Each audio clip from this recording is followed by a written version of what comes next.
Good evening and welcome to the Sixth Form Parents Information Evening for Year 12 parents. My name is Catherine Trueman, I'm the head of Sixth Form, and we're also going to be introducing you this evening to some other key people that will be important over the next 2 years. Particularly David Rutt, who is the Deputy Head of Sixth Form, and also Helen Gulliford, who is the Pastoral Manager. That means that she is non-teaching and she is available to support students and be the main point of contact with you. So, as Head of Sixth Form, I would be the person to come to for subject change requests. I take oversight of plans and projects in the Sixth Form. I run some key programmes such as Pre-Teach and the Oxbridge or Elite University Entry Programme. I take oversight of the UCAS process for post-18 applications. I have an oversight of timetables, progress for your son or daughter, and I am the lead for Sixth Formers on the Upper Oldfield Park campus. I'm now going to hand you over to David Rutt, who will introduce himself. Hello, my name is David Rutt. I'm the Deputy Head of Sixth Form. I am in charge of the tutor time and PSHE curriculum, where we look at topics such as post-18 options like university and apprenticeships. We do some fundraising. We organise diversity issues such as Pride and Black Lives Matter things. We also look at kind of life skills such as finance and how to manage your money. I'm also in charge of data crunching, which is where I basically look at students' achievement over time and work out where we need to set interventions to ensure that all students are doing as well as they possibly could. I work very closely with the 6SLT, that's the leadership team, to help organise whole school events such as Macmillan's Big Coffee Morning, where over the past 3 years I think we've raised over £1,500. I'm one of the science teachers, so I'm based out at the Broome Hayes campus. So if any of the students are down there at all or want to talk about sixth form issues, then they can just come and find me. Thank you. Hello, I am Mrs. Gulliford, the Post-16 Pastoral Manager, and my role in school is to support students through, alongside their academic studies, to support them through to post-18 choices in order for them to access their pathway. This will include transition support, wellbeing and pastoral support, organisation skills. I do monitor attendance and behaviour, offer post-18 advice and guidance, and I also run the bursary and widening participation opportunities for students. In school, I'm also a designated Deputy Safeguarding Officer, and this enables me to signpost students to various external agencies and support networks. In school, I offer one-to-one support sessions for students, and we aim to communicate with the students and with home and with teachers in order to make this pathway as smooth as possible for our young people coming into school. There may be occasion where we feel that the pastoral support needs some more medical intervention, and we may contact you to recommend external agencies or for you to contact your GP. But we do as much as we can to support students in school. Ultimately, our aim here at Hayesfield and within the pastoral department is to get your son or daughter where they want to be post-18, and we will do everything we can to look after them and get them there. Thank you. There are some other important people that couldn't be here today, but I wanted to introduce you to. First of all, Miss Cording. She's the assistant head teacher, but she is based on the Broome Hayes campus, and she has oversight of student leadership across the school, the LEAP programme, which is the enrichment programme that mostly runs in the afternoons after school, and the Duke of Edinburgh programme. Also later in today's speech, you will also get the opportunity to see Miss Langford-Lasney. She's based on the Upper Oldfield Park campus. She's our post-16 careers lead. She takes oversight of booking careers interviews for your son or daughter. She is the key point of information about apprenticeships and also work experience for all of our students. I'd like to start really by looking at our expectations of our students. Attendance is absolutely key, including in tutor time. Greater than 95% attendance is what we expect as a school because there is a huge correlation between attendance and progress. Studies nationally and internationally have shown that dropping attendance below that level has an impact on the outcome that your son or daughter is able to achieve. We expect them to work hard in all of their academic commitments and to be active participants in the sixth form. We are deliberately not a college-style sixth form. We expect students to be part of the wider school community and actively participate. A key tenet of Hayesfield is respect for the environment, and we expect our students to not only uphold that, but to actively encourage others in that. The sixth formers are the leaders of the school, so it's absolutely vital that whether they take on an active leadership role with a title, or whether they are simply in and around the campus, that they model that good behaviour and that good attitude for the younger students and become a role model to those younger girls. We have a sixth form code of conduct, which is a little bit more explicit in what they can and can't do, and we expect them to follow that. But most of all, this is a fresh start for all of them, and we want them to have ambition and go for it. Coming into sixth form is about taking some risks, trying new things, and finding their way forward for the next stage of their life. The second thing I wanted to talk about was appearance. We don't have a dress code for sixth form in terms of asking them to wear business wear, and for the first time in their school careers, for most of them, they won't have to wear a uniform. However, we do have standards of appearance, and we do ask for smart casual, and by that we mean an outfit that you could wear in most working environments that didn't demand specific business wear or uniform. They are permitted to dye their hair, but it should be a colour in the normal human colour range. And the key really is nothing excessive. So that means no excessive jewellery, accessories, makeup, etc. And we, as the sixth form team, will be the arbiters of that if there's any grey areas. I've given you a few specific examples as well of absolute no-nos in terms of attire, particularly crop tops, jogging trousers, hats and hoods worn in the building, and certain, fashion can take us in different directions, but there should be absolutely no visible underwear from any gender. In terms of the curriculum, these are, for some of you who may have older children, these are new A-levels that have been around now for about 3 years. There is no link between the old AS level and the A-level. So the students will not sit AS levels at the end of Year 12 in 2021. They will, however, have internal mock examinations in April 2021 and January 2022. And their assessment is largely terminal exams. There are 1 or 2 subjects who might have external exams earlier than that, but most students will have exams at the end of Year 13.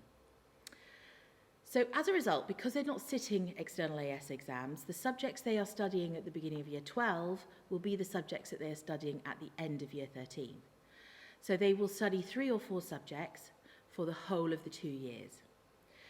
We recognise that there may be some students who, once they start a subject in Year 12, will suddenly realise it's not the subject for them.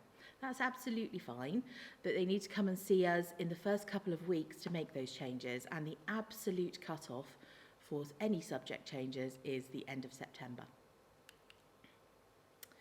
So I mentioned earlier how important attendance is. So the weekly structure is they should be on campus, whichever one they're starting on, by 8:20 in the morning and through till 3:15.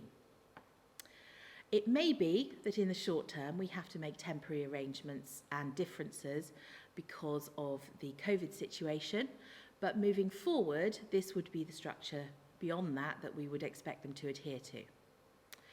There is a tutor time that is compulsory and starts at 8:30 a.m. And we have an attendance officer, Miss Harrison, who is the person to contact if your son or daughter is unwell. We do ask that parents make that contact if they are not well, and on the first morning of their absence, please, and every day after that. One of the temporary arrangements we will make is that for as long as COVID is a situation for us, that lesson time, it may be that in September that they have to have lesson time and that they have to use some study periods at home, but we will confirm that before September because, as we know, it's an ever-changing situation. When they are in school, we have a number of study spaces around the school that they can use, and we encourage those students to be using them regularly. On their timetable, they will have lessons, but they will also have what are called independent study periods. And the key is in the name. For every hour of lesson time that they're doing, they should also be doing at least an hour of personal study. So that would mean a minimum of 2 hours per week per subject. In many cases, it will be more than that. In addition to their 8 lessons a fortnight, they will also have on their timetable a period 9. That is unstaffed because what will happen is that their subject teachers will set them some guided study in that period, because as well as teaching the students, we also need them to build their independent study skills and their resilience in their studies as they move forward into the workplace or higher education. And there will be some additional tasks beyond that. So as you can see, if you multiply that over the number of subjects they're studying, that they really do need to be using on a regular basis those study periods. The mantra we follow is that for every hour of teaching, you should be doing at least 1 hour of independent work. So that could mean something like 15, 16 hours of independent study per week, which is a lot to do in the evenings, hence the need for the study periods during the school day. We keep a close eye on their progress. Teachers do regular assessed work, which is recorded centrally, but we will be keeping you up to date with 2 reports coming home per year.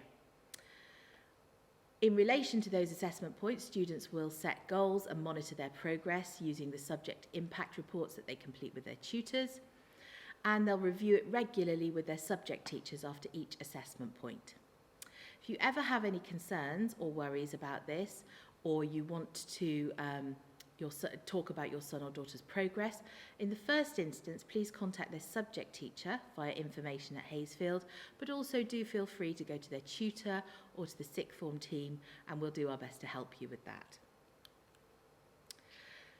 One of the big challenges for sixth form parents particularly is keeping informed, because the structure to the student's day is slightly less than it has been until this point, and we do find that 16, 17-year-olds aren't always the best at communicating with their parents.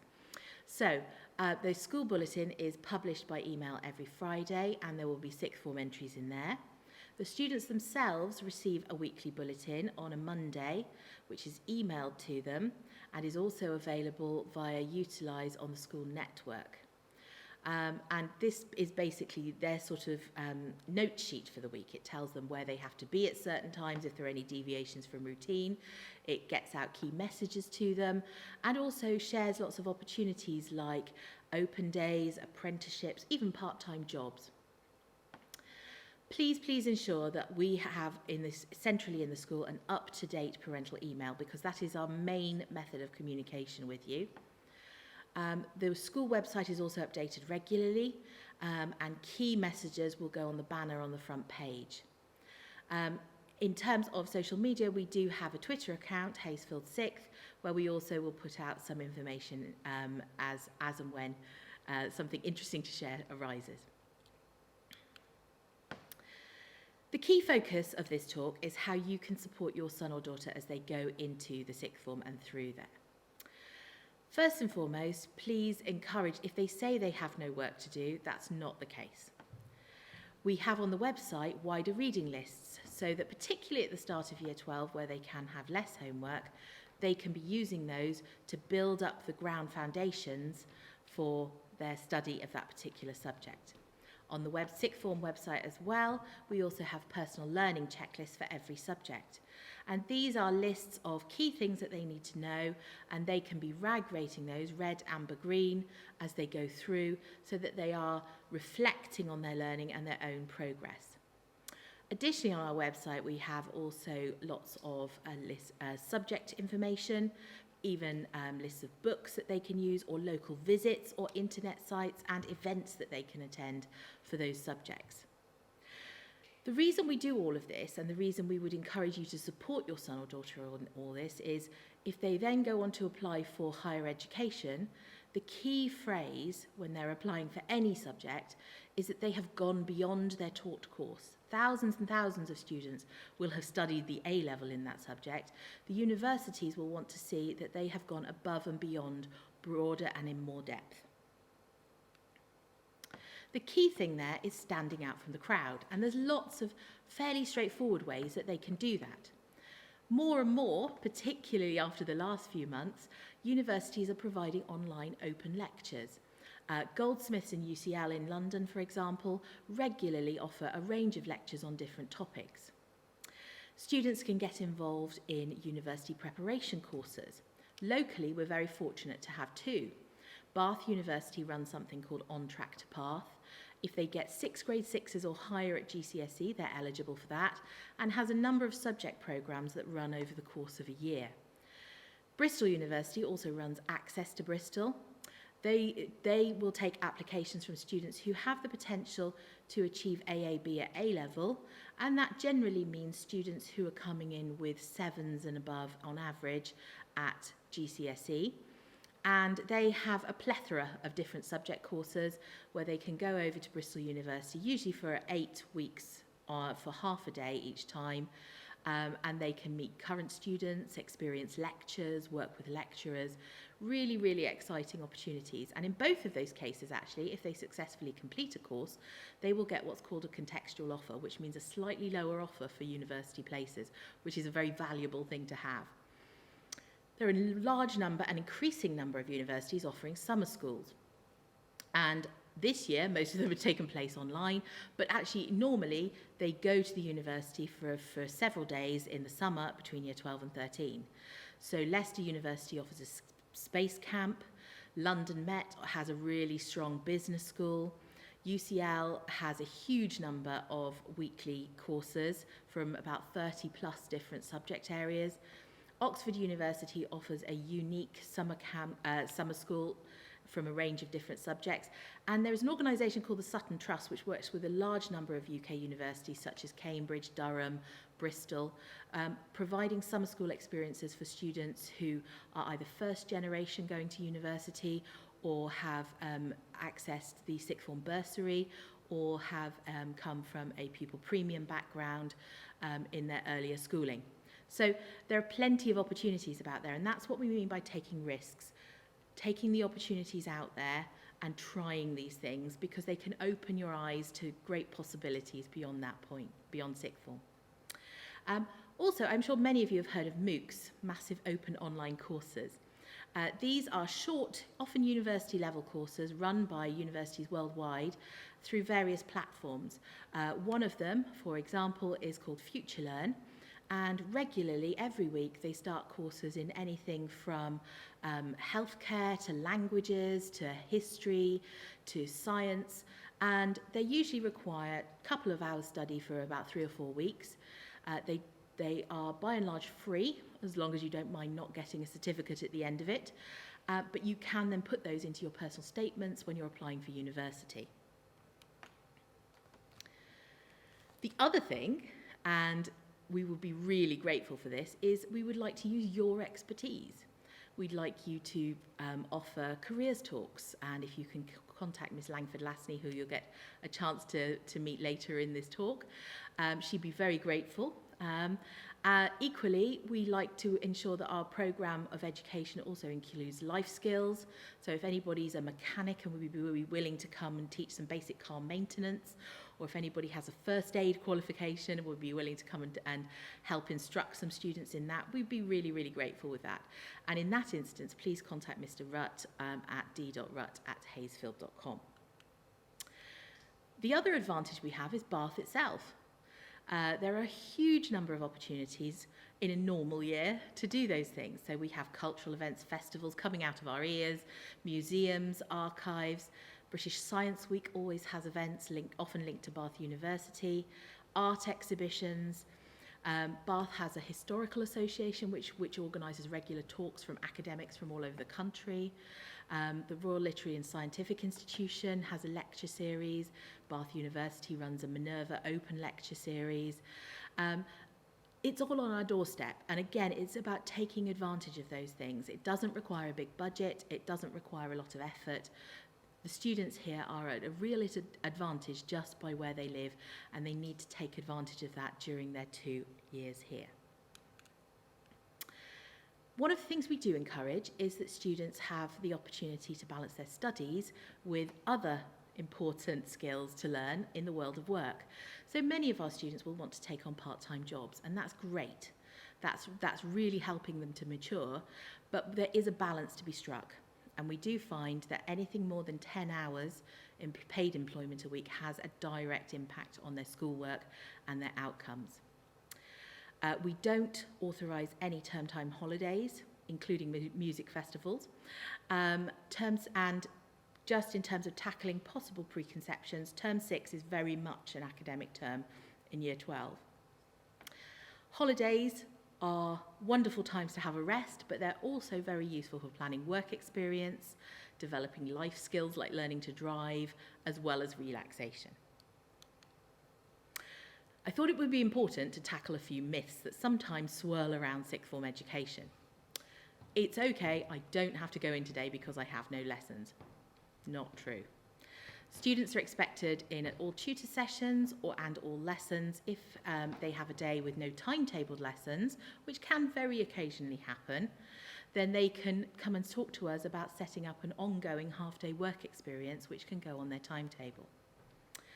My teacher's away, so I don't have to go in. Teachers, if they are away, will all set work for the students to continue with, and they're expected to complete that in the classroom.